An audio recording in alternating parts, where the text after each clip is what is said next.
行政院长苏贞昌早起参加活动，记者嘛甲问讲，要开放美国的猪牛进口，为什么无送伫法院审议，是用行政命令呢？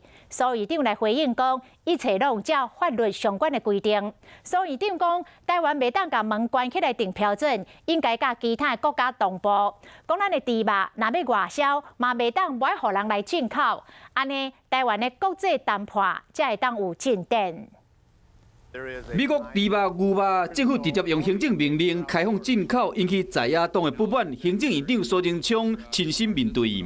这一次是开放，为什么是用这个行政命令，而不是透过立法院来审议？这都依据相关法律的规定。讲有法律的规定，嘛强调讲台湾袂使家己定标准。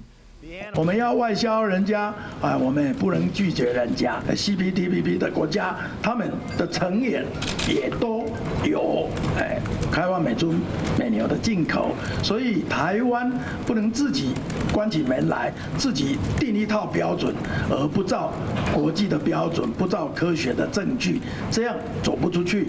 苏贞昌嘛特别讲到，经济部长王美花昨暝伫台美视讯会议促进美国甲台湾签的台美贸易协定，宣布未来还会开启经济的对话，同时美国的次卿还会来主持，可以看出这都是往好的方向发展。